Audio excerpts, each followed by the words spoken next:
everyone, welcome to Can We Talk episode 4. Hit the subscribe button and click on the notification button below in order to get notified of a new podcast. My name is Biolavic. Today's topic is on adolescence, almost an adult syndrome.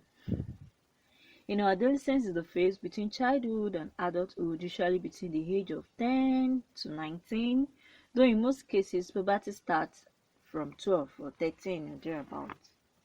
During adolescence, issues of emotional separation from parents arise, and some specialists consider this stage as intense and often stressful developmental period characterized by specific types of behavior.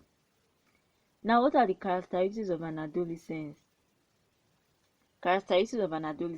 Number one is rapid physical and biological growth, and this could cause confusion at first because they might be, if they are not well prepared before those things start happening, they might find it difficult to adapt. And I just remember the story of when I was in primary school. There was this older friend I had. We're in the same club, but she was much older. I think she was about maybe about 14 and I was 10 or thereabouts. And she started talking about her first menstrual period.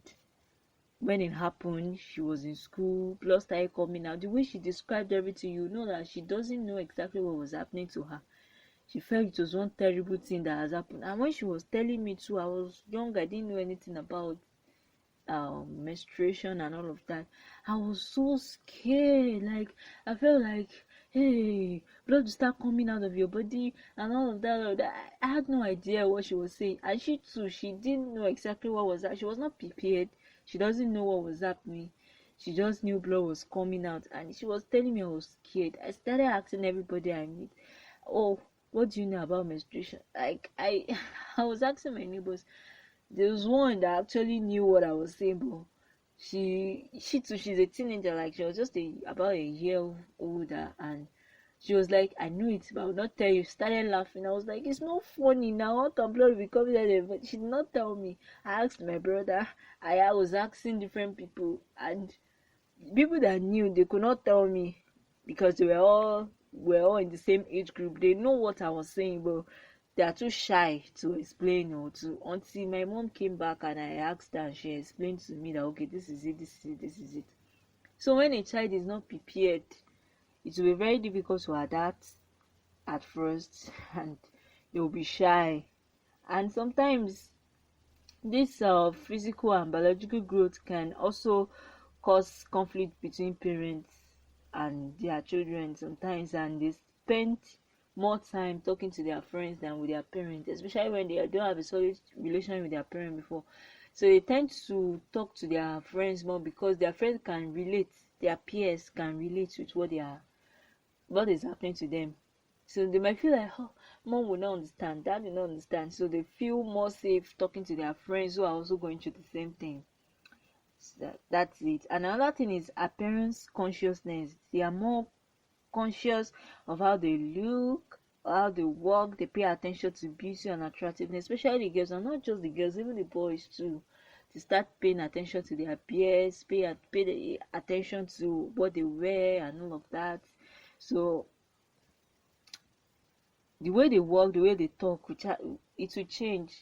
Sometimes not even about the deep voice or anything. Sometimes consciously they want to sound a particular way, to sound attractive and all of that.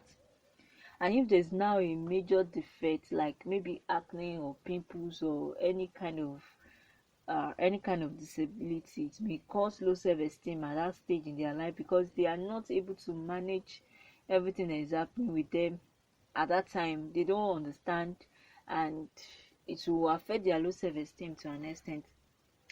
They start having attraction towards opposite sex, that's normal. And then career consciousness. When a child is in primary school, today might be like, I want to be a lawyer. Tomorrow, I want to be a doctor. Another day, I want to be an engineer. But by the time they start getting to that adolescent age, they might start having some bits of stability on what they really want to do. Yeah, they might not be there yet. Like, they might not have gotten it yet. but they will start having an idea of, oh, this is what I want to be, this is what I want to do. Another thing is they are prone to emotional conditions like wide imaginations, fantasies. This is where the issue of crushing and all of that comes in, and you are being if you have been a teenager before, you know what I'm talking about. And hero and idol worship, especially this social media age. They want to be like Beyonce, want to be like Rihanna, want to be like Tiwa Savage, and sometimes it can get so serious that you'll be like, what's the big deal? Like the way they take celebrities, it's just the age. By the time they outgrow that stage, they will just be like every other. They'll pay less attention to some things.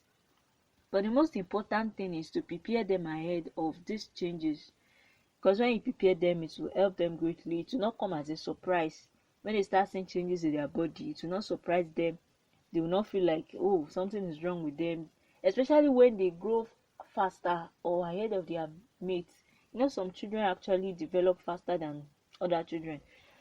So when those things happen, they will not feel like, oh, they are out of place or anything, because they're already aware, they're already prepared, and they already know that these things will happen when I get to so stage. And that, so yeah, it's important for parents to prepare their children ahead of adolescence. Alright, thanks for staying tuned on today's episode. Till we meet next time, subscribe to this channel and never forget, my name is Beulah Vic. Bye.